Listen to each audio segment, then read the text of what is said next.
And from Iran to Gaza, where the death toll has surpassed 55,000 since the war began in October.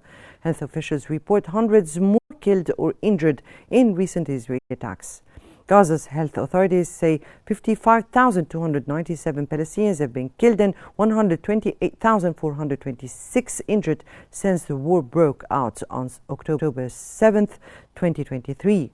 In the past 48 hours alone, 90 people were killed and 605 injured in Israeli strikes. Since March 18, the conflict has claimed over 5,000 lives.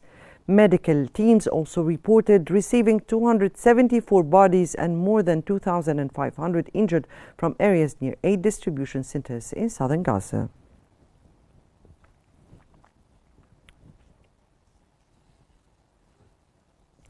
Thousands marched through Madrid on Saturday, demanding an end to the war in Gaza.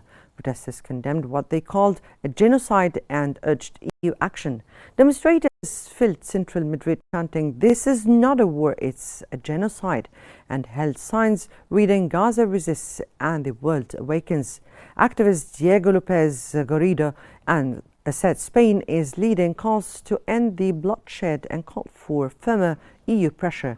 The protests also honored journalists killed in Gaza. Similar rallies are expected today in Barcelona and other Spanish cities.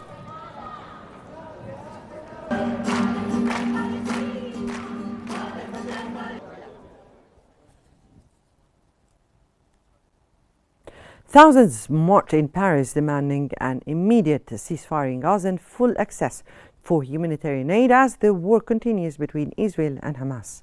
The protest was organized by French labor unions and left-wing parties in solidarity with Palestinians. Demonstrators called for an end to the war in Gaza and the urgent delivery of humanitarian aid. The rally reflects growing public pressure in Europe over the ongoing conflict and civilian suffering in the Gaza Strip.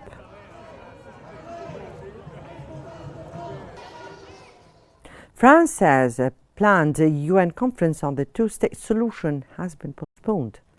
President Emmanuel Macron announced the delay of next week's high-level United Nations talks on Israeli-Palestinian two-state solution, citing rising regional tensions. Despite the postponement, Macron reaffirmed France's commitment to eventually recognizing a Palestinian state and supporting a broader movement for peace, while also affirming Israel's right to defend itself.